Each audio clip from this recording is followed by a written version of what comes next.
Settling is not an option for me. Everything I desire is already mine. What if you can have it all? Because every day is for the girls. Hello. Welcome back to another episode of For the Girls. I'm your host, Victoria Alario.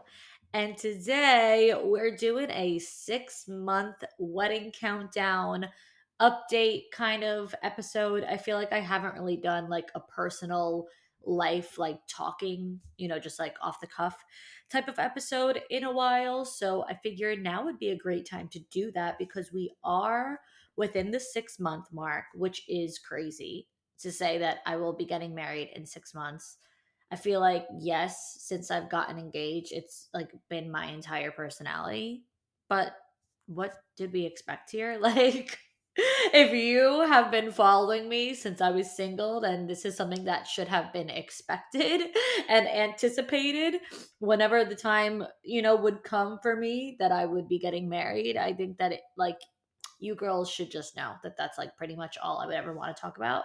But like I will say, like I mean, listen, unless I've lost all sense of self-awareness, I will say, I do believe that like I've not been annoying in my real life. Like I might talk about it a lot on social media because I am a content creator who shares like their lifestyle, their life. And so this is my life and this is what I'm actually doing, And so I feel like it might seem more frequent online than it is in person, if that makes sense. Like it's not something I'm talking with my friends about on a daily basis or my family. Like quite frankly, I'm doing nothing right now about the wedding, and it's kind of making me feel like I'm missing something or forgetting something.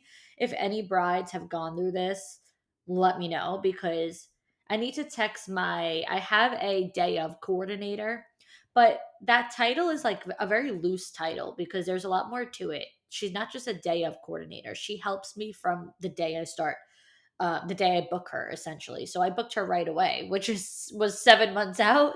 So I feel like she's really like, not to say a wedding planner, she's a coordinator. She helps, logistics and things like that. She could be in like email threads and whatever. She's not going out of her way to plan things, but she's certainly more than a day of coordinator. So like I do recommend the day of coordinators, especially for people who like would like the idea of a planner. I mean, I personally never necessarily wanted a wedding planner, but like some people do. But like that's a very big investment, and it's what the title sounds like, planner. Like they do everything. So yeah, if you don't necessarily need someone to do everything, but you just need someone to assist and help and coordinate, then a day of coordinator is great because it's really not just for that day. It's not like she's MIA for the year, and then just like on the day of your wedding she just pops up and is like, hey, let me know how I could help. No, she fully knows everything that's going on with your wedding, just as much as you do. So by the time that the day comes, she's able to, make the flow of the day and everything go perfectly because she knows every single thing about your wedding. She knows your vendors, she knows your day of timeline, she knows the schedule, she knows everything. So that's that. But what I was saying was that I have to text her um and like kind of run through my to-do list with her and see if there is anything that I'm missing because I booked all of my vendors right away. Within 2 weeks. Once I booked my venue, by 2 weeks later, exactly 2 weeks later, every single vendor was booked. Photography, hair, makeup, the DJ, lighting, transportation, the church, like every single thing, whatever, all the big stuff. From then on, there's been like really nothing I can do because I feel like all the remaining things, as far as I know, that are left are really going to be based on how many people are coming. So actually, this week, the week of that this episode will be out, is when I'm going to start my invitations. I'm using Minted again. I used Minted for my save the dates. Honestly, I can't stress enough like how easy and seamless and perfect using Minted is. I do feel like a lot of people like go a little bit more over the top in the sense of like they'll use a personal like just like someone who has like a small business, like a person who like has their own stationery business where like they charge like honestly like $10 to $20 per invitation. Like I know people who have spent thousands of dollars on their invites. And it was just one of those things where I'm not as like, I don't know, I'm not as like obsessive about, like I feel like for me as someone who's received 5 million invitations, like I don't care about the stationery. And I'm not saying it in a sense of like use Minted because if you don't care about your invites, like they suck. That's not what I'm saying. They're great. I'm saying I didn't care enough to spend thousands of dollars on it. For me, I know that people throw their invitations in the trash. There are some people who like do pay attention and appreciate an invitation, but I can say that that is one out of every 25 people who get one. So it's just like, I don't know, like it wasn't something that I cared to go like private and work with someone like on their own who has like this like big business where they charge tons of money. Like it just wasn't my thing. I didn't want an overly dramatic, heavy, detailed, major invitation. I really want something very sleek and chic and formal. I'm having a black tie wedding. Everything is going to be like black, like I like the dress code. I don't know if I've mentioned on here that I'm having the dress code. I'll talk about that in a minute. Um so I really want the invitation to exude that same thing of like formal black and white, dress code, um just like really minimal. Yeah, I want, like, for me I just want it to be as simple and elegant as possible, which is like more minimal. So I mean, and I do think that Minted does more extravagant. Like I do think that they have that option. I personally didn't look into the more, you know fancy. I don't even know how I want to describe it. I didn't look into anything that was much more elaborate because I knew what I was looking for. I knew I was looking for something more simple and minimal. And so I think that they do have more extravagant stuff. I know that they have a lot of pieces, like there's like the little jacket, when like you open an invitation and then like it's not just the invitation, there's like the jacket and then there's like the like little filler sheet in between, like that clear, that see-through kind of sheet, and then there's the little wax seal. Like I know that they have every single detail. So don't think that it's just like, oh, if you get Minted, like you're just going to get a piece of paper and call it a day. No, you can have the full suite, all this stuff. So I think that they're perfect. I do have a code, Victoria Wed. This is not sponsored. They have not paid me by any means. I mean, maybe they will eventually, but like I did my save the dates. Yes, I did get them gifted because I did promote them, but I didn't get paid for it. So like I genuinely wanted to work with Minted. I reached out to them because I was like very much interested in their stuff. I had looked at their website, before, and I was like, this is perfect. This is exactly what I want. It's just so simple. So this wasn't like I like them because they contacted me. No. I collabed with them because I contacted them. But again, unpaid. I just have a discount code. I don't get commission for the discount code. It's like saving up to 25% off if you do stationery or even just like party stuff because they do have everything. I will also be getting like my table numbers, like when you go to a party and like on the table there's the number. Also the place cards.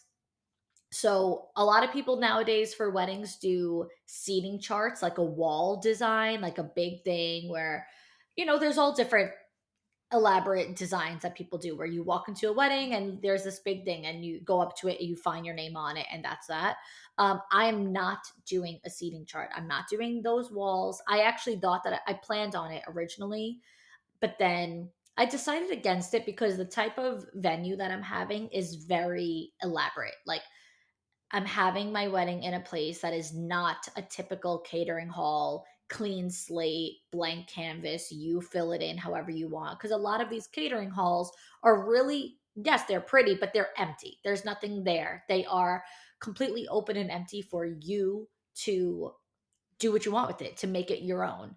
Where I'm getting married is like, you're not making that place your own. Like, that place is that place, and there's so much to it. There's so much decor, there's so much design. It's so already like there's so much character to it that like you really don't need to do that kind of stuff. So I'm not doing a seating chart. I'm only doing place cards. So when you walk in, there will be a table with all like place cards. You find your name, and that's you take your card. And I'm gonna get those from Minted. So like they have all that stuff, not just invitations. There's a lot. If you're having any sort of party, there's so much on there.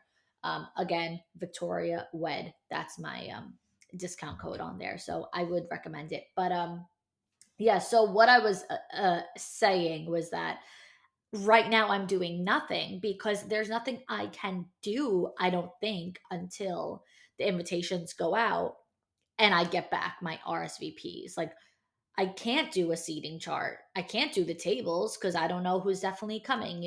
There's a few things that I really just can't do without having like that official head count. And so, yeah, like in this period where I'm doing nothing, I feel like I must be missing something because all these brides, everybody online, TikTok, or even in person, honestly, people that I know that have gotten married are like, are you ready to like blow your head off? Are you so stressed? Like, and I'm like, no, quite frankly, I'm stressing because I'm not doing anything and I don't know what I'm supposed to be doing right now. And so I kind of just feel like, when like you go on vacation and it's like everything is too good to be true right now. I'm on time for the airport. Quite frankly, I'm early. My bags are not overweight. They're the security line is short. I breeze through. Why is everything going too good to be true? I guarantee as soon as I get there and get off this flight and open my luggage, I'm gonna be missing all my clothes. Like something like there's something feels like something's gonna be wrong.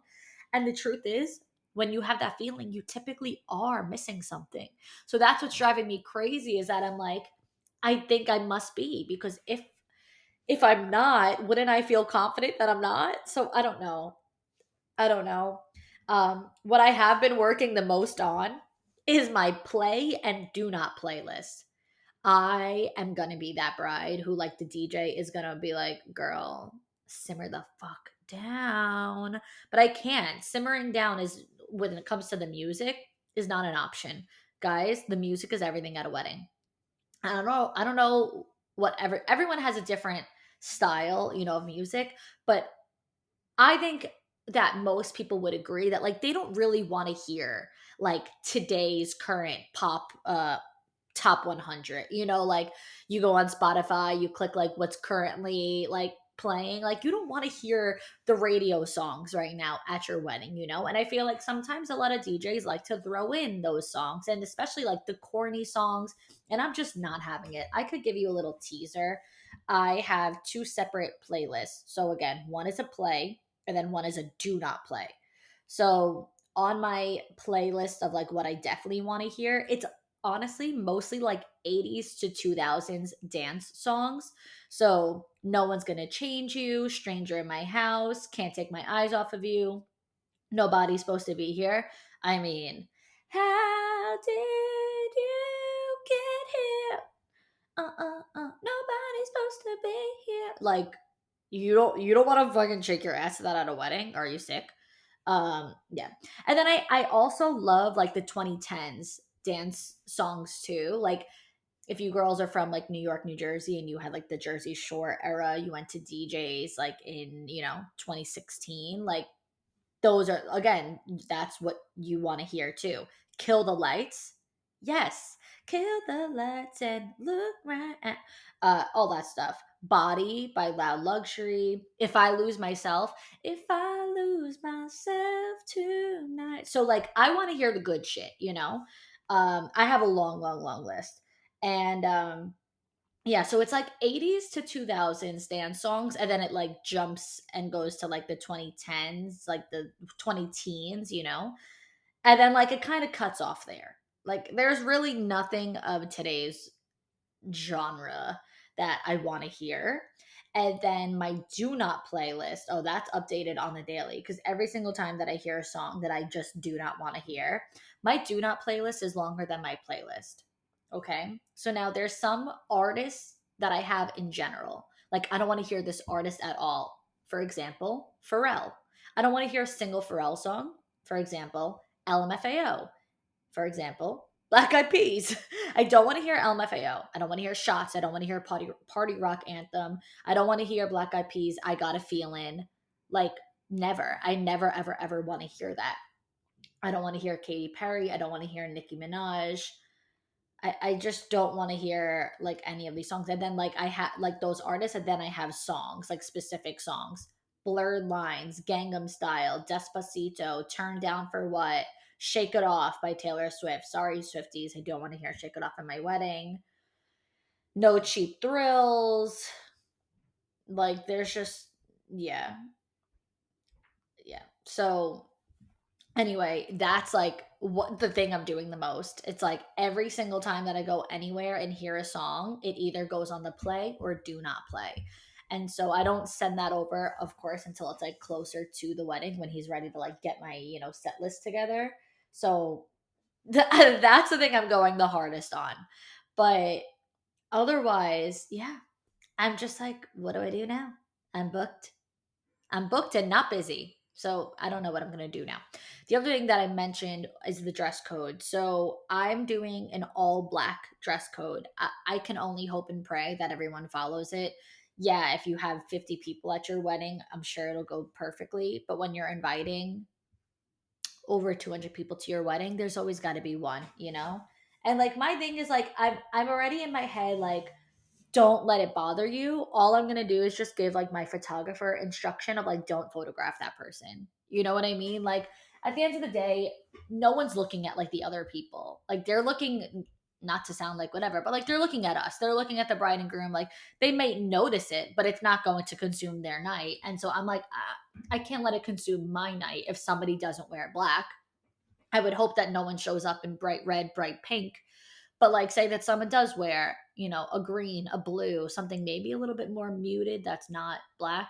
I'm just gonna be like, don't photograph that person. Like I just don't want them in my pictures. To the best of your ability. Of course, I hope that they're also not that obnoxious person who puts themselves at the center of every photo, who has zero self-awareness whatsoever. But do your best. But again, I'm just really hoping everybody does follow dress code. And like here's the thing. This is a very like I'm going to make a TikTok about this, so stay tuned for that TikTok. This is a very controversial thing because people are like so against dress codes for weddings, but I don't know why. People have parties with dress codes. You could go to a party that's an all black party or an all white party for anything, for someone's birthday, for like any sort of occasion, and it's totally normal. But then when weddings come around, people don't like the idea of a dress code. And it's like, why? This is the most expensive party I'm ever going to throw in my life. So if ever I want to have organization and an aesthetic and a theme, it would be this one. I would care much less about my backyard birthday party, what everyone's wearing, than the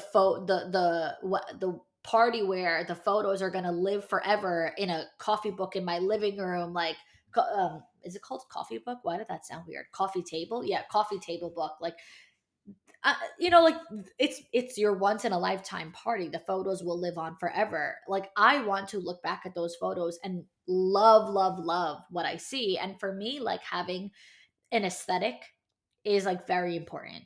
Obviously, anybody who knows me knows that. Like I have a certain style that I like. And like if this is the one time in my life where I'm ever going to throw a party with every single person that I know and love on my side and his side and, the whole freaking world, I'm going to make sure that like I'm 100% happy with it and that I like the aesthetics of it.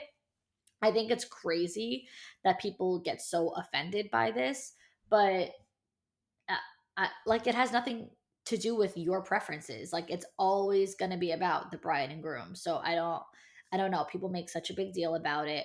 I think it's going to look absolutely flawless and stunning to see like, of course, me in white. I don't know what my I always go to say my husband, but my fiance is going to wear, if he's going to wear an all black tux or like when you wear like a white tuxedo jacket. Like I'm not 100% sure, but like regardless, like us and then like everyone in black, like I just think that that'll look amazing. And he needs to get on his tux. Maybe that's something that I'm missing. Like I don't know, he's just, guys, like they just want to wait for the last minute. When it comes to your dress, you cannot wait for the last minute because I have to pay a rush fee because my dress, they told me that my dress would have normally taken like 10 to 12 months, like a year to come in. I think because I picked a dress that was brand new. So I don't know if you girls know about like trunk shows and that whole thing when it comes to wedding dress shops. So, or even just dress shops in general, not specifically wedding, but like when you go to these dress stores, they're holding all different designers, a million different things. It's not like, okay, I got my dress from Kleinfeld, so my dress is not Kleinfeld. It's a brand that's hosted at Kleinfeld. So now these designers, when they create new things or if there's a new season, they have something called a trunk show, which is where they bring those new designs to the store, so to Kleinfeld, and then Kleinfeld like picks and chooses what dresses that they are going to actually sell in their store. So and then those dresses that are, there for the trunk show are only there for a few days. So I did pick a dress that was on the trunk show. So because it was not a dress that they already had in stock and like, could just like get over, in a couple of months, it's something that would have taken like potentially up to a year. So, and I was doing a 7 month, well, not even seven, I was doing like a 5 to 6 month. Yeah, because I need it before the wedding. So I had to pay rushed for it. So getting your dress fast is like a very big deal. That's the same thing how I said like all my vendors and everything was booked within 2 weeks. So my dress was bought within 2 weeks. Like I really couldn't afford to wait.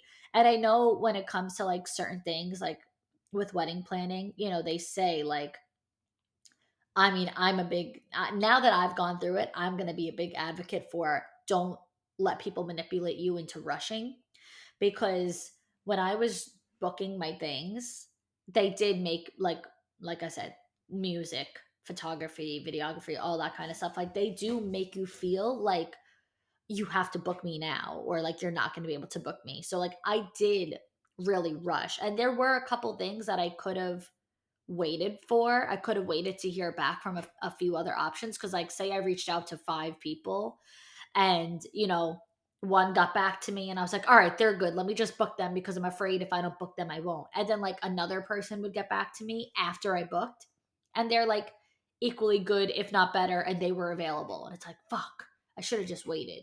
But like, it's one of those, like, I'm not beating myself up over it because I'm just like, what's meant to be will be. I know everything will be perfect, you know what I mean? So like I'm not really like stressed about anything like that. I'm just like, okay, let this be your sign for future reference that you don't have to rush, because some people get back to you in one day, some people get back to you in 5 days. Listen, if someone was making you wait weeks, that's a different story. But if it's all going to be within the same week, if it's just a matter of waiting 72 hours, like you could wait a couple days to hear from everybody and then book your things. So when it comes to the vendors, yeah, I don't believe that you need to rush. I don't believe that you need to be pressured and like hurrying up. um but with the dress, certainly you do. Because I went to 3 dress stores, and even in the first two, I didn't end up buying from them. But like when I saw the dresses that I really liked from them, they were like, all right, like like if you're not going to order this now, like you really need to like get in touch with me this week, because like this dress takes X amount of time. So like we would have to order it right away in order for you to not get charged a rush fee. Otherwise, if you wait, like we're gonna have to charge you like a few $100s to rush the dress. So in that case, yeah, it is true, because I am paying, to rush the dress. So that's a thing. Um, but with all that being said, just to wrap it up on the dress code thing, going back to that, yeah, I think if you want to have a dress code, go for it. I actually, like, my initial dress code inspo. So I always knew I wanted to have a dress code. I always knew I wanted everyone to wear black. But obviously, like, I wasn't like engaged, I wasn't planning a wedding. So like I always had that idea, but like I wasn't like so set or serious about it. But then when Hannah G from The Bachelor got married, she did a dress code that was like neutrals. So like, yeah, you could wear black, you could also wear ivory, like even close to white, like you could wear champagne, like anything neutral, muted. There were some people in like a goldish champagne-ish brown, like anything on that scale. She probably had like a mood board with like a color palette, things like that. But she got married in France, and like when you have that destination wedding and you're only having, 100 people or less, you can get away with things more specific like that and more broken down like that. Like, I'm going to assume that she gave them something to reference of like colors to choose from. And I just think if you're having, let's say, 80 people, that might go over better than if you're inviting, again, over 200 people. So like I'm like I can't do that. Like I know that that's obnoxious if I send something like that to, a lot of people. So I think that the all black is the safe route for me, but I also think people could do anything. If you want to do it, do it. I know your parents, your mom, everyone's mom is like, you can't do that. You can't tell people what to wear. It's like, mom, yeah, I can. It's my party. It's my party. I'll tell you what to wear if I want to. A lot of singing in this episode, and I should stop because I'm a terrible singer. But yeah, I feel like when everyone's, a little bit more old school, their parents, that's like they're like, you can't do that. That's tacky. I was told that a few times, but like I don't really care, so I am doing that. And then as far as other etiquette things, because I know that that's dress code is a big one. Even like, okay, so I'm not having a bridal party, which again, you don't have to have a bridal party if you don't want to. Well, I guess I could say I technically am because I'm having a maid and matron of honor, and my fiance is having a best man, but we're not having groomsmen and bridesmaids. So, like, that's what I mean. I'm not having a bridal party. I'm not having any bridesmaids. He's not having any groomsmen walking down the aisle, nothing like that. I wanted to avoid that at all costs. I don't want to have to pick dresses for people. I don't want to have to put those sort of obligations on people of being, so involved in the wedding where like they have to get ready with me, they have to walk down the aisle. There's obviously more of a financial obligation when you agree to being a bridesmaid or a groomsman than there is to just being a standard guest. So like I didn't want to have to put that on anybody. My fiance has a brother, so he always knew he wanted to have a best man. I don't have a sister, so I asked my two cousins, they're sisters, they're my first cousins, to just be my maid of honor and my matron of honor. And even with them, sure, yes, they're wearing black, but I'm not picking their dresses. And so like, yeah, like that, those are just another one of those things of like, it's your wedding, so it's your day, it's your rules. Like if you don't want to have bridesmaids and groomsmen, you don't have to. Shit, if you don't want to have a maid of honor, a matron of honor, a best man, you don't have to. You don't have to do anything that you don't want to do. You don't have to have people walk down the aisle. You could have everybody walk down the aisle. Like literally whatever you want, you have to keep at the forefront that it's your day. And it's it should be bride and groom centric. It should not be guest centric and bridal party centric and about everybody else. I just did an interview for a podcast. I'll share it when it comes out. It's going to be in a few weeks, but I just was interviewed. We were talking about all things wedding planning, and she happened to pull out a bridal magazine. She had a bridal magazine from the 90s, and then she bought a bridal magazine from today, from, May 2025. And she was like looking at the differences between the two. And the bridal magazine from the 90s was all about the bride. Every single thing was bridal centric, like just focus on the bride. Here's what the bride should do and get, and stuff for your registry, and just like bride, bride, bride.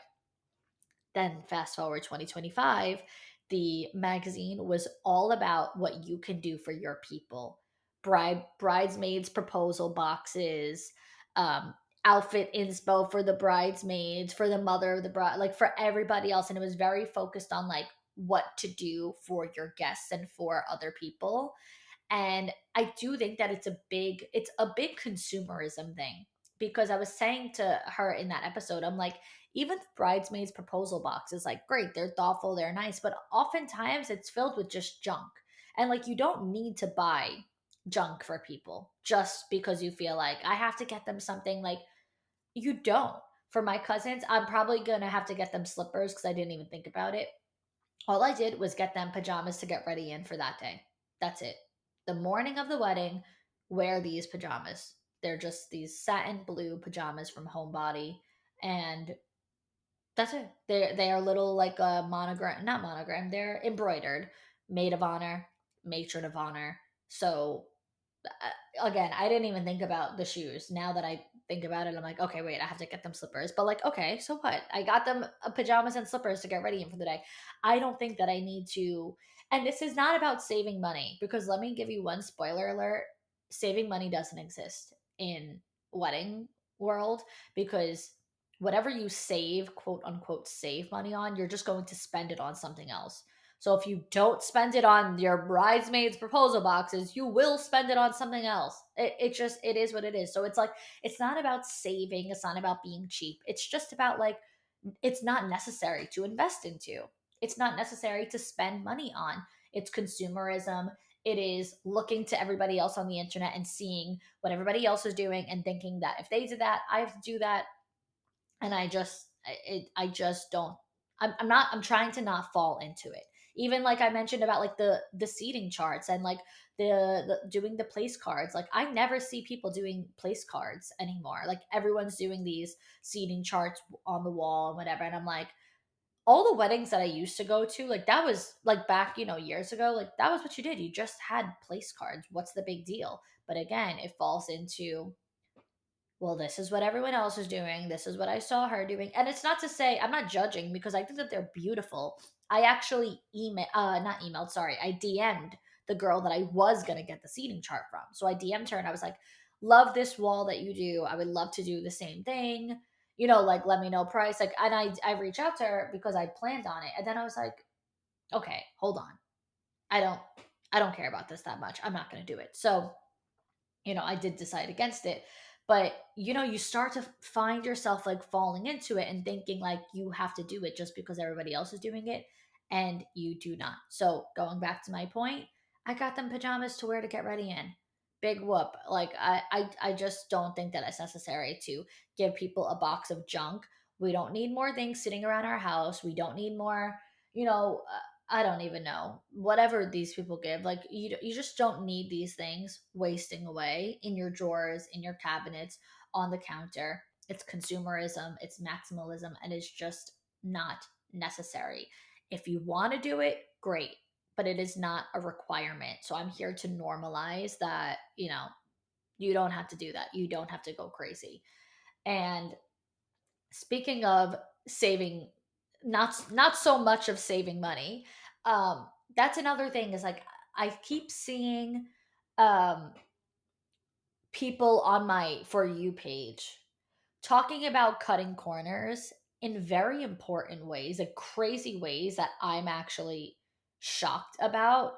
um Being the food, the cocktail hour, I this is something I really can't get behind, where it's like, okay, I saw a video being like, well, actually, I saw multiple videos about this. I guess because I saw the one and I watched it all the way through. And then once you watch it all the way through, they think that you're like into this, that you agree with this, that you want to see more of it. So then I saw more of it. And it was like, here's my bridal hack. Here's my bridal tip. Don't waste money on so much food. Nobody eats at weddings. Put the money toward something else. Put the money toward the bar. Put the money toward your decorations. Put the money toward your centerpieces. Don't waste money on the food. I'm sorry. You know what? I guess at that point, I am judging. Other things I'm like, I would never judge. But with that, if you're having guests come to your party and give you hundreds of dollars as a gift and you are not feeding your guests, that is insane. That is crazy. For us, listen, I'm from New York, but I'm a New Jersey bride. I'm getting married in New Jersey. The food is the main part.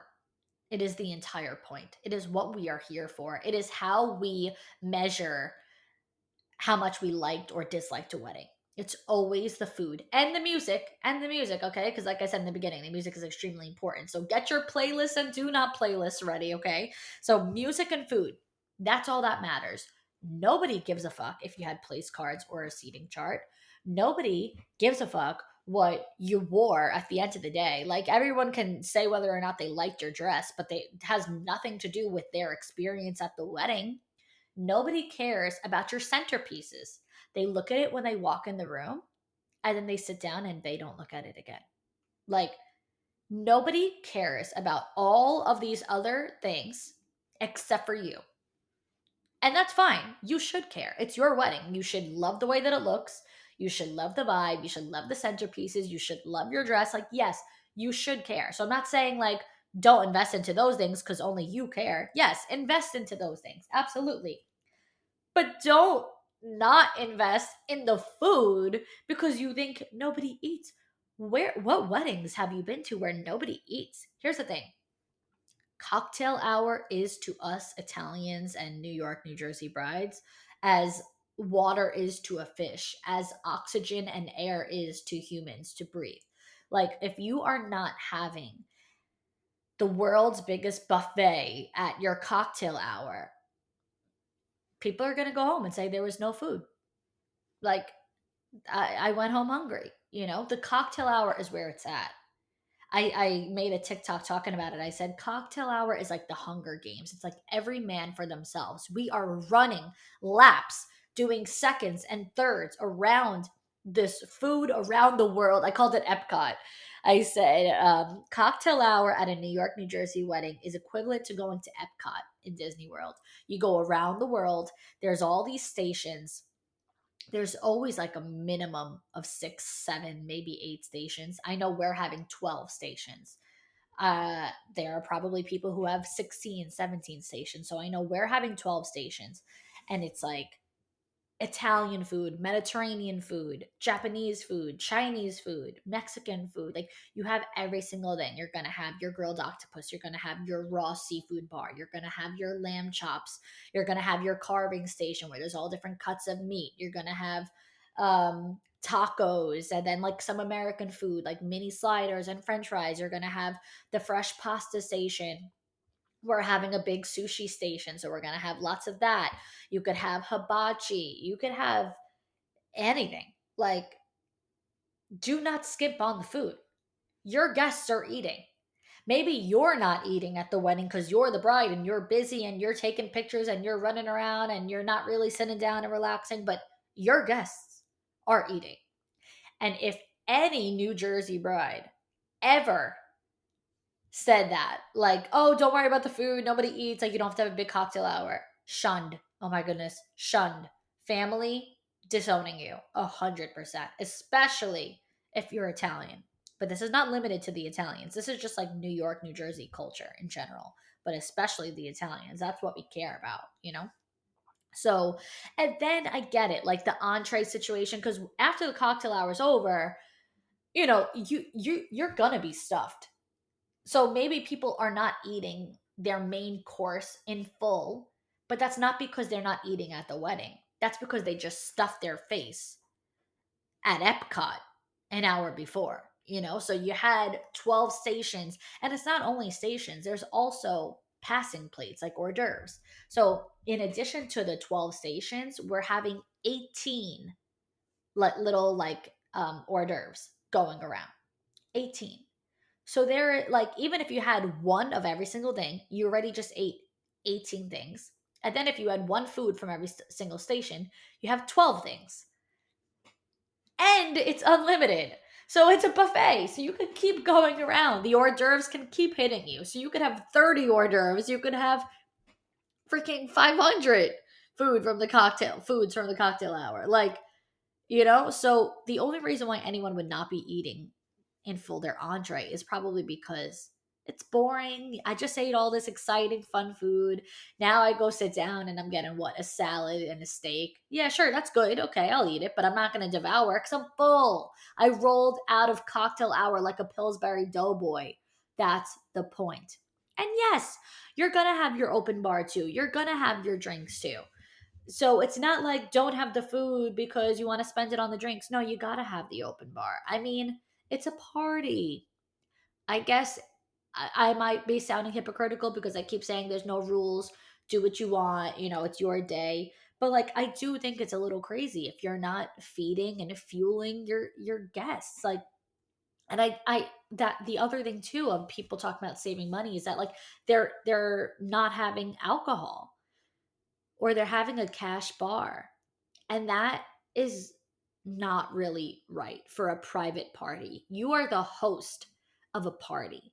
So to have a cash bar and to make your guests come and now spend hundreds of dollars, like they're giving you hundreds of dollars as a as a gift, and then they're spending hundreds of dollars at the bar. That's not right. Like, I just don't think that you should be doing that. I think if you genuinely and truly can't afford an open bar all the way through, you got to have beer and wine and maybe a signature cocktail where it's just like one liquor, like one, like a vodka drink or something, like just something. You have to have something. Your guests have to be fed, they have to be full. They don't have to be drunk, but they have to have the option to drink. Because I know a lot of people are like, well, we are sober. Me and my fiance are sober and we don't drink. So if we don't have to drink to have a good time, then why does everybody else? Like, why should we pay for liquor if we don't drink? Because you're hosting a party. So you're not the only two people at the party. You don't have to drink liquor. You don't have to have liquor in your house. You don't have to go to a restaurant and order drinks. You don't even have to split the bill with your friends when they're all drinking. Because if you're going out to dinner with 10 of your friends and you guys aren't drinking and they're ordering 3, 4 drinks a person, I will argue in your favor that you don't have to split the bill. But if you're hosting a party, you got to have it for your people. You are a host. Be a good host. That's not a good host, So at the end of the day, yeah, you could do whatever you want, but you should want people to enjoy themselves. You should want people to have a good time. I don't really see the gain in maybe saving a few dollars just to have some starving and sober guests, like, and there's nothing wrong with sobriety. I always have gone back and forth with sobriety and then drinking and then not drinking. So, like, I'm also team sober people. I am not a big drinker. I can go months without drinking. I can go years without drinking. So, like, on I'm on your team, okay? I'm on your side. I am not against you. I am understanding of your situation. I am understanding of sobriety. I am not understanding of being a cheap or bad host just because of your own personal preferences. That is different. It's completely different than saying I don't need to have, certain vendors and certain decorations, because the decorations do not alter and affect your guest experience. Care about your guest experience. That's my point. There is a huge difference. Speaking of guest experience, plus one etiquette. That's another big topic of discussion on TikTok right now. Here's my thing. Again, do what you want. Not everyone is going to have the money to give every single person a plus one. And I think that there's, two different ends of the spectrum where some people do give every single person a guest, where it's like for every one person that's invited, you're automatically doubling it and having two people. So if your personal guest list would be 150 people, then you're going to invite 300 people, which completely puts you in a different ball game. And then there's the other end of the spectrum where there are people who are not even inviting someone's partner simply because they don't know them personally. Like, that someone's in a relationship and you don't invite their boyfriend, girlfriend, fiance, bride, husband, wife, whatever, because you as the bride don't fully know them. That's a little bizarre, right? So I fall in the middle. I know I've talked about this before, but I want to have everything in this episode so that anyone who listens to this, can really hear everything in one place. So if you've heard me talk about this before, I apologize, but I want everything to be in this episode. So I fall in the middle where I feel that anyone who's in a serious relationship, no matter what, they're not getting a plus one. That person is invited with them. So on the invitation is who you're inviting, who your main friend is, and their partner's name. They're invited together, Mr. and Mrs. whoever. Not if you're married, okay, when I'm married, it's not going to be Victoria Alario or my future last name and guest. It'll be Mr. and Mrs. Joseph. It'll be me and my husband's names together. So you're inviting the couple. not just the person and giving them a guest. Or not even if they're married, like you'll put both of their names. We invited, like people who are not married yet, and we put Mr. So and so and Miss so and so. Both of their names go on the invitation. You're in a relationship, you're invited as a couple. However, I would limit that to more serious relationships because someone might have a quote unquote boyfriend and like they just saw each other for a couple weeks and then it doesn't work out. Like, I don't, that's not necessarily. And how I tracked that and what I did to like see like who would put what was I sent out an address collector. So the website is called postable.com. And on that link there, people put their name, their address, and their guest name. So it'll say like your name and then it says your guest name. And you fill that out accordingly. So I could tell who's in a serious enough relationship, not based on me measuring that and saying, well, they're together for 7 months and they're only together for 3 months and they're together for a year. I didn't do that. That's not on me to determine, the severity of someone's relationship based on how long they're together. It's on them to determine if they're putting that person's name. So every single person who put someone's name, yes, they were in a serious relationship for years. I did have people who had boyfriends fill it out and not put their boyfriends' names. So anyone who left that blank is not getting a +1. They are just being invited alone. So all the people who are single and left that blank are getting invited alone. And the only, to me, when it comes down to like who you give a +1 or a guest to, in my opinion, the people who get extended that, opportunity are the people who would be totally alone at your wedding, not knowing anybody. Because here's the thing. Yes, you have all these single people, but there's a difference between these single people. Some of them are friends with everybody there.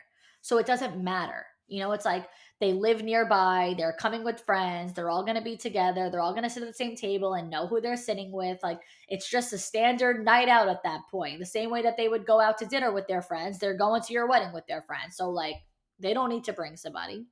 But then there's those single people who come from out of town, who don't know anybody, who would be sitting alone at a table. Been there, done that. It's uncomfortable.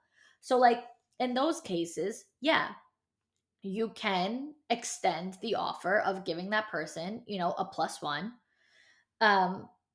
to bring somebody, simply because it would, again, I'm going back to, the guest experience. It would give your guest a better experience. I never enjoyed being that person at the table where I didn't know, because I was always invited alone. I was never given a +1 ever. And a lot of weddings that I went to, I didn't know anybody. The only person I was friends with was the bride. So I would go and sit by myself at a table filled with couples, by the way. Everyone's with their significant other. I'm alone making this awkward conversation. And like, listen, I am a social person. So like I can have a conversation with anybody. I'm not going to have a terrible time. But of course, you do go home saying, I wish I was friends with somebody. Like, it's a little awkward on the dance floor. You're just kind of like riding solo. Like it's a little awkward at the table. You're making this like, who feels like having this small talk? What do you do? How do you know the bride? Like, and they're sitting there with their partner and you're just talking to this couple because you're just like, all right, here, I have nobody else to talk to. So like I've been that person and it's not the best guest experience. Now, not everybody can afford to give the ultimate top tier guest experience to every single person. So, that's why I say like I'm in the middle, because it's like, yeah, you can't invite 2 people for every one person, because that will literally double your guest list.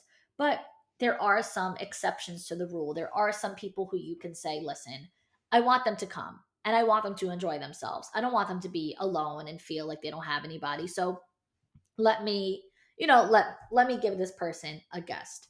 So in that case, yes. But when it comes down to your friends, just because they're your friends and they're single, like doesn't mean you have to give them a guest to come with, because if they know people around, then like that's that. They don't have to bring somebody. They should, be able to just have a good time because they're friends with everybody else. And if you're not sure, you can ask before just determining what's going on the invitation.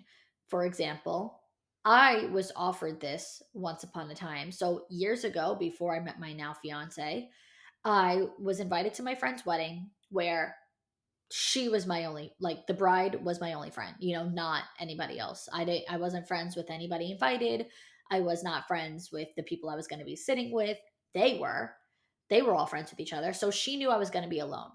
With that being said, she did text me. She gave me a courtesy text and said, listen, I'm not giving plus ones to single people. I'm not inviting anybody with a guest. However, I'm asking you if you would like to bring somebody, because I know that you're not friends with anybody and I know that you're going to be alone. Do you want to bring somebody? I would only offer this to you because of those circumstances. So let me know what you think. Now, here's what I will say. I did bring somebody to that wedding. I've actually posted about it on TikTok as being the worst experience of my life, the worst date I've ever been on, like just the worst thing. So what I will say to that is, just because of those circumstances of like being alone and whatever, like you don't have to bring somebody, because I looked back and I was like, oh my God, she really did not give anybody a plus one. There were 3 tables of single men, eligible bachelors, good looking guys. Again, this is before I met my fiance. So I'm like, at that time, I'm like, why the fuck did I bring this asshole? I could have gone and mingled with any of these guys. So it's like also that end of it too, because you could go to a wedding and like say that you bring someone just for shits and gigs and you're like, let me just bring somebody, like I just don't want to be alone. But then you look around and you're like, why did I bring somebody? There's hotter guys, there's cooler guys, there's successful guys with money, and they're fun, and I could have, made friends and hung out with any of these guys, like whatever the case is. And at that time I regretted bringing that person. Now, there maybe, you would say yes, I want to bring a guest because you're either seeing somebody, so you want to bring who you're seeing. Maybe he's not your boyfriend and it's not serious, so the bride doesn't know that, but you're like, yeah, I'm seeing somebody, so I would like to bring this person. Or maybe you would bring a guy who's just a friend, or a guy that you know well enough that you're like, yeah, I'd hook up with him and we'd have fun, like we could have a sleepover for this wedding, and like, no worries. um so maybe in that case, you would want to bring one of those people. I, however, was super single, just connected with somebody and brought this guy, and like was under the impression that this was like gonna be a good idea because we had a mutual friend, and like that friend was like, he's the most fun guy I know, like if you want to have the best night of your life, like you go with him. So like we started talking. We were, we were long distance because I was living in Florida at the time and he was in New York. So like we were just texting and FaceTiming. So we were like talking leading up. It's not like that was the first time we ever spoke. We were talking and we were FaceTiming. And so through the texting and the FaceTiming, like it was great. It was really good. But what happened was, I'll give you a little story time. And again, this is fully on my TikTok in a lot more detail. So if you scroll all the way back, this must have been in 2022 that I told the story, because I would have never told the story with when I was like seeing, having a boyfriend. So I definitely have it back, 3 years ago. And we went on our first date the day before the wedding, because we weren't going to see each other ahead of time, because again, I was in Florida, he was in New York, and so it was only a couple, like maybe it was 2 months, no, it probably was like 3 months. So it might have been 3 months leading up to the wedding that we were talking. So we're talking, texting and FaceTiming for 3 or so months, and you might think like, oh, that this is great, like now I'm going to see him and it's going to be even better. But not everybody is, the same way in person as they are like on the phone. Like what, you really don't know somebody until you're with them in person. So our literal first time meeting was the day before the wedding. We all went out, and let's just say it was the worst first date of my life. He was much older. I think he was 12 years older than me. Yeah, he was like a lot older than me. I was like 25 and I think he was like almost 40. Yeah, he was like a decent amount of years older than me. And just like constantly talking about me being such a baby and me being so young and oh, I don't know. Like they were talking about a lot of like things that I wouldn't know about, like insider things and just like very like, oh yeah, she wouldn't know. Like, oh, we're old, she's young. Like things like that. Like so fucking annoying. Like don't talk to me like I'm a child. I'm a grown woman. Like really being pushy, really being annoying, trying to get me to go to the club with them after. And I didn't want to, like, I wasn't a drinker. I didn't want to go out till 3 o'clock in the morning. I had the wedding the next day. I had to go to church, in the morning. Like, I didn't want to, like, just being really pushy. So I knew from that night, there was so much more to it. Like I said, story time on TikTok. I I knew that night I was like, I should really fucking tell this guy not to come to the wedding tomorrow. But then I was like, but my friend paid for the plate. So what am I gonna do? Not, like I'm gonna screw my friend over, the bride, because she paid for his plate and I had a bad night with this guy, so I'm just gonna tell him not to come. Like I wasn't gonna do that. So I had him come and it was awful. Oh my god, it was awful. He tried to kiss me. I tried to dodge it. We bumped heads. Like the shit you see in a movie. And then he was very angry after that. He was angry that I didn't want to kiss him. He was angry that I didn't want him to sleep over with me. He tried to get me to have him sleep over with me because like he brought a bag of clothes and like left the clothes in my room so that um like he had a reason to come back to my room, you know what I mean? But it's like, okay, yeah, you can come back to my room, get your bag of clothes, and you could go. Like that doesn't mean you have to sleep over. So it was awful. Moral of the story is that I went through that simply because I didn't want to go to the wedding alone. So, lesson learned? Yeah, lesson learned. So, sometimes it's better if you do go alone because there are much more eligible, normal, nice guys that will be at the wedding, single and alone, than these freaks that you have to bring with you. So, that's my take on the whole plus one situation. And then just a couple of other things. I want to wrap on the guest experience things. And then I want to talk a little bit about beauty stuff because I've been sharing a beauty series. And if you see, I keep kind of touching my face. If you're watching, it's because my skin is peeling and I can't help but touch it. I had a peel. We'll talk about that. But to wrap on the guest experience thing, the last thing that I want to say is I'm not having a bachelorette party, like a destination bachelorette party. I also am personally not planning any bachelorette party. However, my matron of honor, my cousin, is planning one for me, but it'll probably just be something local, overnight, probably for just one night, maybe two, like maybe a Friday and a Saturday, but I feel like probably just one night. Um, I don't know when, I don't know where, I don't know anything about it. So, and she actually asked if she could plan it for me before I even asked her to be my matron of honor. So she had texted me like a couple months ago, a couple weeks ago, whatever it was, and was just like, "Hey, I know you don't want to like travel, but do you want to have a bachelorette party at all?" And I was like, yeah, something local, like, I don't know. And she was like, can I just plan it for you? Do you mind if I, do that and you don't have to worry about it at all? And I was like, honestly, fuck yeah. I like don't care. Like, I don't want to have to plan it. I'm not being like controlling. Like, she knows what I like. So more power to you. And then I asked her to be my matron of honor. So it was very fitting because it's like, all right, well, you have a role anyway. Like you have your title anyway. So like, there you go. So that kind of worked out. I don't know what she's planning, but what I do know is like bachelorette parties, destination, traveling like has gotten out of control. They're so expensive. I am a bridesmaid in a destination wedding that's coming up this month. And she also had a bachelorette party that was travel, and I didn't go. I didn't go to the bachelorette party because I couldn't do both. I can't financially, especially while I'm also paying for and planning my own wedding this year. Maybe if this was a different year, if I had nothing else going on, but especially not now. But I still think even still, I don't think that I would travel 2 times for one person's wedding. It's like if you're having the destination wedding, I'll travel to that. I'm not also going to travel for the bachelorette. Like it's just too much for me personally. To each their own. Again, everybody's different. Girls, of course, went on the Bachelorette, so there are plenty of girls who are fine with traveling for the batch, traveling for the destination wedding. I personally am like, all right, one travel per bride. If you're having a destination wedding, I will travel. If you're having a local wedding but having a destination, bachelorette, I will travel. One per bride. That's all you're getting. Um, so even as the bridesmaid, I said no. And I do think that people need to exercise their right to say no more.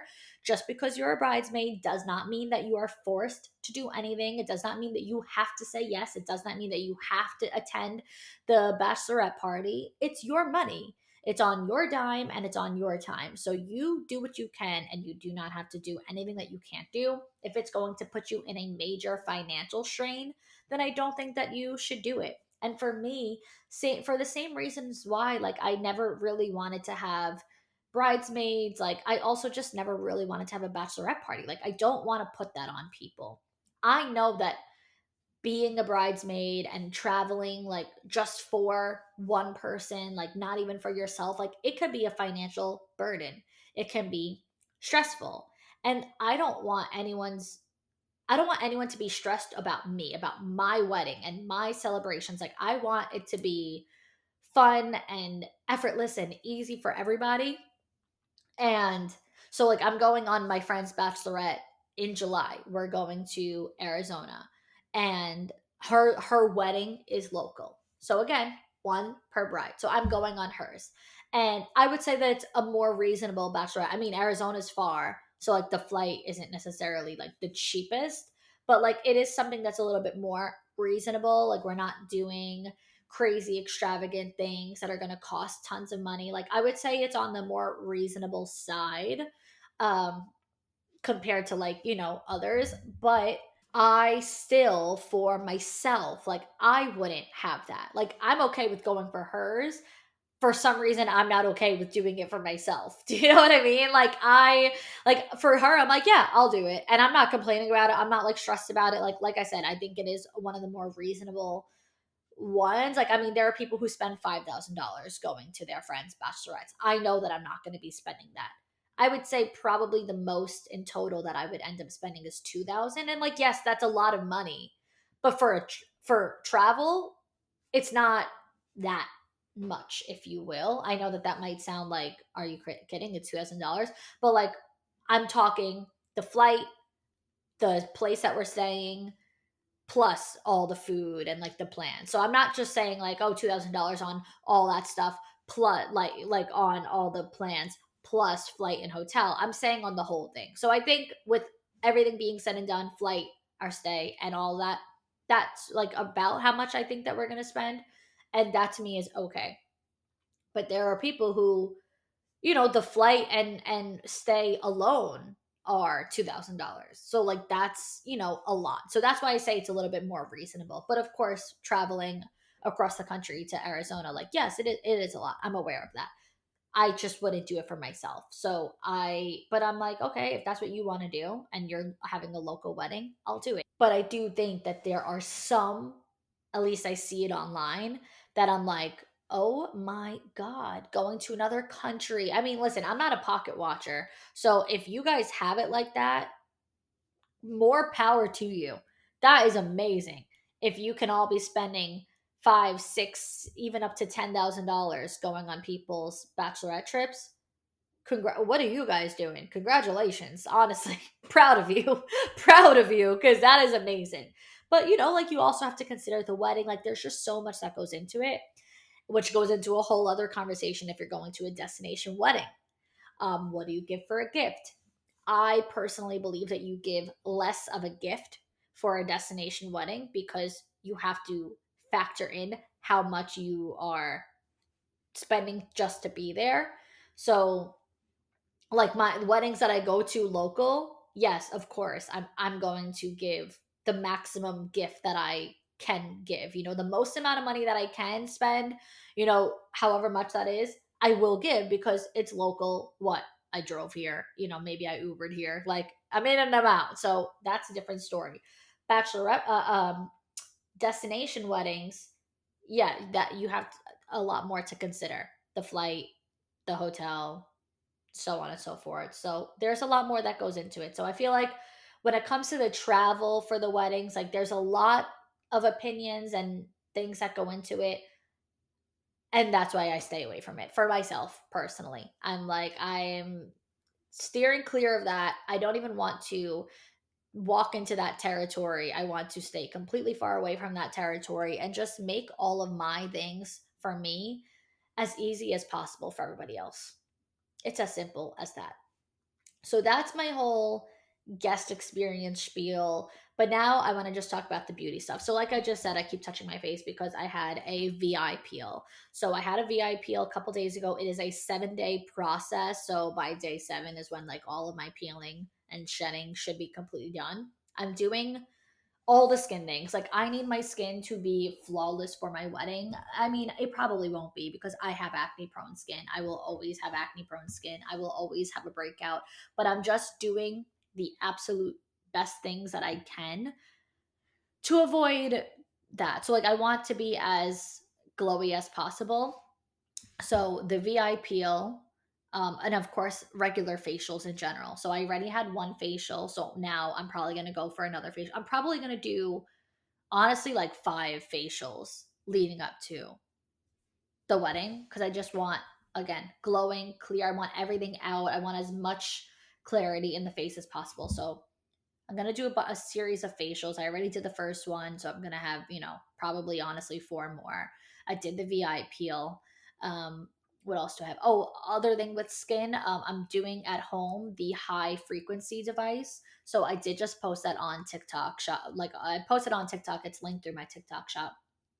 Um, if you ever have a facial, like at the end of the facial after you do extractions, there's that little wand and it's like buzzy, it's like zzz, and it's a high frequency if you don't know what it is.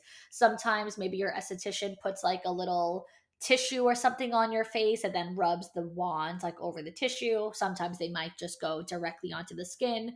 Either way, that's what it is. I have one of those devices, so I'm doing that at home to basically zap my pimples. I can't do anything to my face right now. I can only use the products from the VI peel. So if you get a VI peel, by the way, I got mine done at Attain Med Spa. I love Attain Med Spa in Hoboken. They're amazing. I know that they also have one, I believe, in Charleston.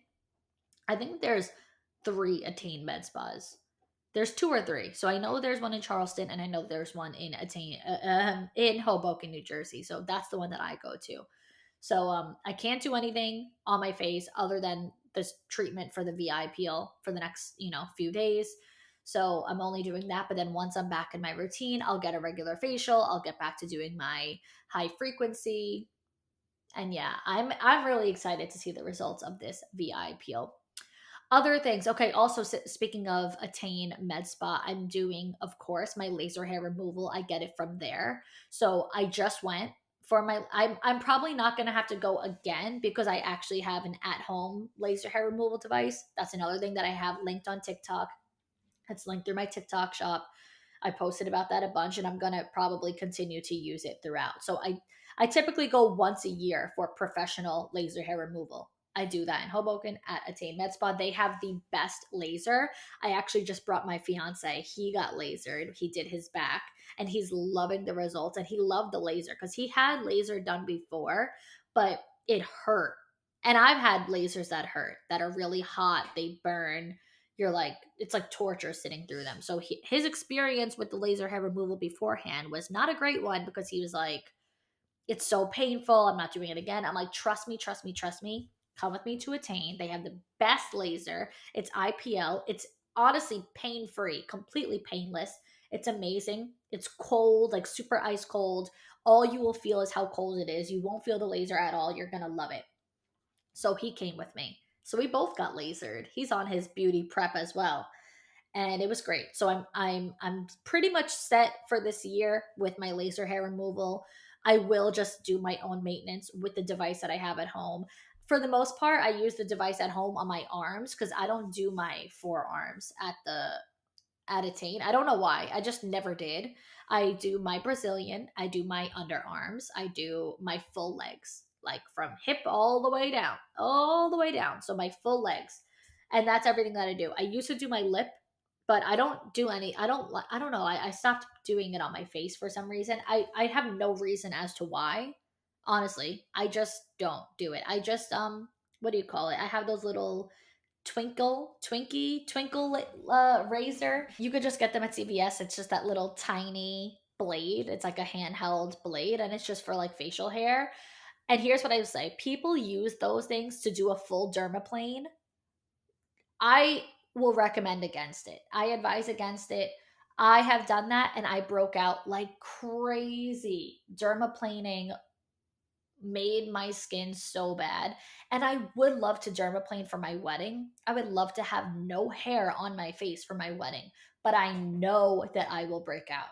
So I really can't take that risk of doing the dermaplaning. So I kind of just have to accept a hair, a hair full. I was about to say a hairless, a hair full face. I just have facial, not like facial hair, but I do. I listen. I'm Sicilian. My hair is dark. I have little hairs on my face, like the sides of my cheeks. Like I don't know. I have a hair on my forehead, like little hairs.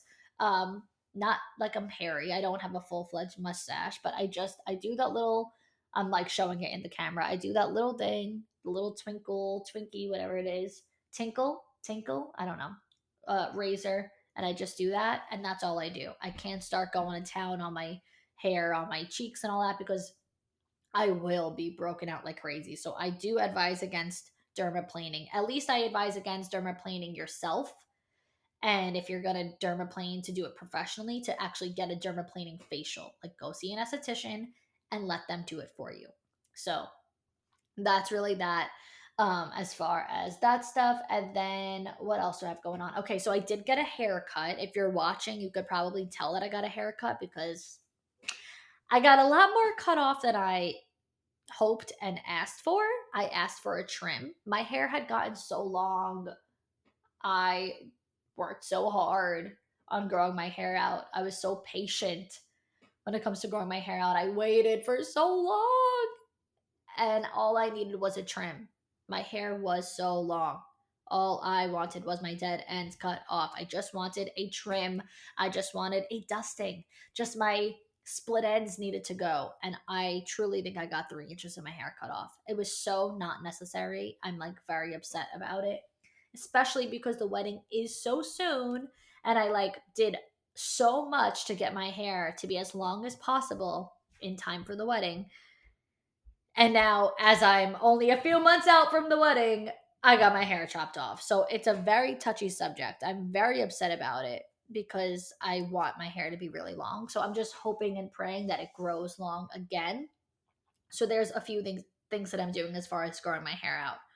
One, I'm doing oils. I can't remember if it's Leah or Ilia or what the brand is. I feel like LIA is in my head, but I don't know if that's the whole name. It's another thing that's linked on my TikTok. I have it on TikTok Shop. That's where I got it from.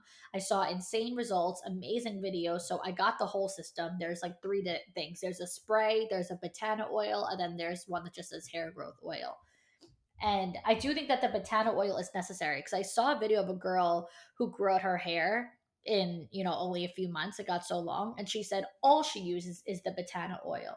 So I don't know. It says hair growth spray, hair growth oil, and then botana oil. Whatever. I got all three. I'm doing all three. I've only done it twice so far because I just got it. So I'm doing it every time that I wash my hair. So like tomorrow's a hair wash day. So tomorrow I'm gonna put the oils in my hair and I'll wash it out. So every single time I wash my hair, I will be oiling and spraying and doing all that. Again, that's linked to my TikTok shop. I am taking my all my supplements. So every morning I do a beauty and wellness shot. So I have those products linked, not on TikTok shop. Those are the olive tree people. If you go on the link in my bio, it should say like beauty and wellness shot on there, and it should take you to those three products. Um, and so you take them all together. One is for gut health, one is hyaluronic for glowing, gorgeous skin, hydrated skin, and then one is collagen for anti aging hair, skin, and nails. So that one will make like your hair grow, your nails grow, it'll strengthen, all that stuff. So I take that shot every single morning. I noticed that that's what made my hair grow so much last year, because my hair grows so slow. And and I just kind of accepted that my hair grows very slowly. And then last year is when I started to take those three um that beauty and wellness shot. So those three supplements, those three elixirs every day, and my hair grew really fast. And that was really the only major thing that I had changed, because I always took hair growth supplements and things like that. And even with supplements, like my hair just didn't grow that fast. So those three products, again, one is for skin, one is really like anti-aging, and one is for the gut. I just take them all together. And yeah, sure, you could get just the one for hair, skin, and nails by itself, of course. But I feel like I saw maximum results from taking them all together. So it's really up to you. I'm the type of person who, like, when I want a certain result, I'll get everything. Like I just said with those three oils, I got all the things. Like, yeah, someone uses just the spray, or someone uses just the botana oil, or just the hair growth oil. I'm like, I don't, I want maximum results. Give me everything. I will overdo every single thing. So again, you could take just one elixir, but I take all three. I want to see full results. And then other supplements, I go back and forth with Wellbell and Nutrafol. Right now, I'm taking Nutrafol. I was just taking Wellbell for a while, and I just finished the Wellbell. So now I decided I wanted to buy Nutrafol, and I'm just going to keep going back and forth. I think they both work great. I don't know. I like to just see if one is working faster than the other. So Wellbell, Nutrafol, they're both for hair growth. I'm taking Array supplements, so I'm taking Array Bloat, which is what I take after I eat. It helps me, digest better, not feel so inflamed and bloated. I'm also taking Array Tribiotic, so that is basically a probiotic, but for three different things. So it is gut, vaginal, and I'm kind of forgetting the other one. I don't know if it's skin. I don't know, but it's a tribiotic. So I know it's gut, vaginal, and then one other thing. It's just a daily probiotic that I'm taking every day. Also from Array, I'm taking two things when I work out. Only when I work out. So one supplement is called MB1, and then one are gummies called Tone, and they're creatine gummies. So MB1 gives you like a metabolic burn. It's a big booster for increasing your energy, speeding up your metabolism, curbing your appetite, and that's going to really help you, with the gym feel more lean. And then same thing with the Tone, these creatine gummies, same thing. You're going to feel more toned, you're going to feel more lean, more defined at the gym. So I only take the gummies and the MB1 supplements when I'm working out. I do that before my workout. So that's all Array stuff. Other gummies, I take Nature's Bounty hair growth gummies. Like I said, give me everything, okay? I'm doing the wellness shots. I'm doing the Nutrafol. I'm doing the Nature's Bounty gummies. Like, just, I want my hair to grow, okay? I'm also taking Thorn prenatal. I used to take Parallel prenatal. There's no reason why I stopped. I heard good things about Thorn, so I'm trying it out. I am not trying to get pregnant right now, but it is a good, like, it's uh, a good thing. Like, women should be taking prenatals, especially if they plan to get pregnant in the near future. But prenatals have lots of benefits. It's not just, to help you conceive. So there's other benefits to it as well. So I'm taking Thorn. I can also recommend Parallel. I heard really good things about them. Well, I took them myself and always, I don't know, I just heard good things about both. So I'm trying out Thorn right now. And then when the time comes, right, I'm trying to conceive, maybe I will go back to Parallel. I don't know, whatever. I also love the Lemmy. I love Lemmy. Honestly, I will say it. Lemmy Debloat. I take that before I eat. Helps curb my appetite a little bit. I like it. Lemmy Glow. I like that. I think that's the hair, skin, and nails one. And then I don't I also like Lemmy Purr. So that's also a vaginal probiotic. So, but that's gummies. So that's different. Um, Also from Lemmy, I do like Lemmy Burn and Lemmy GLP-1 daily, but I don't take them on the regular. I really don't. I can't lie. I take them every now and then. Lemmy Burn, Lemmy GLP-1 daily. They all kind of do the same shit. I feel like it does the same thing as the Lemmy Deep Bloat. They're all meant to curb your cravings and whatever. So, like, I don't know. I don't take that regularly. And then the one last supplement that I will mention is It Just Works. It's a body deodorizing supplement, and it's literally called It Just Works. I think I have that on TikTok Shop. You could Google it. It's everywhere. They're probably even on Amazon. It's amazing. Makes you not smell at all, no matter how much you sweat, no matter what you just did at the gym. Body deodorizing supplement. No smell will come out of you. Anywhere, by the way, any area of your body. So that's that. And then, of course, because I talked about how much I want to grow my hair out, I also want to make sure everyone knows how important it is to keep your hair healthy as well. Because it's not just about making your hair long, you want it to be strong and full and healthy and not damaged and stringy and all that stuff. So, I'm going to talk about other beauty prep stuff is my healthy hair blowout routine. And then that's pretty much all I have left to discuss. So, I am not 100% set on any shampoo and conditioner right now. I have been using Kerastase shampoo and conditioner, and I am about to try out Vegamore shampoo and conditioner. I'm really interested in using theirs. If anyone recommends a shampoo and conditioner that they're like, I swear by this, it makes my hair long, it makes my hair strong, it makes it thick and full, let me know. I am open to shampoo and conditioner recommendations, but I think I really liked the Kerastase. So based on how I like the Vegamore, if I'm not like 100%, I might try out maybe another line from Kerastase because they do have so much. So I'll see, about that. But anyway, the blowout routine. I do use a heat protectant from Kerastase. I use Color Wow Dream Coat. I use the Color Wow Dream Coat as like a blowout spray every 4 washes.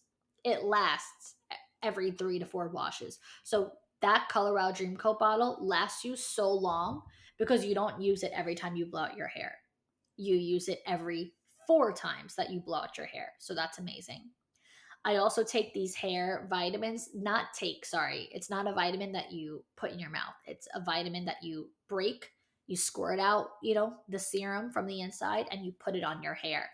Those are linked on my TikTok shop. They're also linked on my Amazon storefront. I don't even know the name of it. I think it's called like Bali or something like that. Bali hair serum, something like that. You'll see it because I always post about it. They're amazing. They're these little red capsules. They look like a vitamin. Don't put them in your mouth. Break it open, squirt it in your hand, rub it on your hand, then rub it all over your hair. And then I also use Wella Miracle. It's like Wella Hair Repair Miracle Rescue Spray. Like it's like a long name, but if you look up like Wella Miracle Spray, you'll see it. I love it. I feel like it makes my ends so strong. It helps so much preventing breakage, so I'm really here for that. And then the very last thing that I add after my hair is all blown out, because all of that is before, of course. Before the blowout is heat protectant, Color Wow Dream Coat, the hair serum, and the Wella spray. Then my hair is dry once I'm all done. Then I add the Kerastase oil. It's like an elixir oil, something like that. And I put that on my hair just to make it like extra shiny. So those are all the products that I'm using in my hair right now to make sure that even if it gets long, it stays strong and healthy. And those are all the things that I'm doing for my bridal beauty prep. So if you go on my TikTok or my Instagram, you'll see I have a series out right now, like a 10-part series of bridal beauty prep, stuff that I have going on. And I'm sharing it all because yes, I'm doing it for my wedding, but like it's also things that I'm just doing on a daily basis. So whether you're getting married or not, you could be using all of these, products. Really, one has nothing to do with the other. I'm just like really trying to have like the best glow up for the wedding. So that's why I'm calling it a bridal beauty prep series, but it's also just a beauty series in general. And it's just everything that I'm doing. And then, yeah, that is everything that I have. I know that I talked a lot. I talked all over about all different things, but that is where I'm at 6 months ish out until the wedding. I can't believe it. I'm so excited. I can't wait for you guys to see. I have like a content creator. Like, I'm going to have so much content. I can't wait for everything. I can't wait to share it all. I will be like going crazy with, posting everything. I'm already anticipating it all to this day. I can't wait. I'm just like, I'm so excited. I hope that you girls enjoyed listening to all my thoughts, all my bridal and wedding thoughts. And yeah, the countdown is on. thank you, girls, so much for being here, being a part of this journey with me, listening to this episode.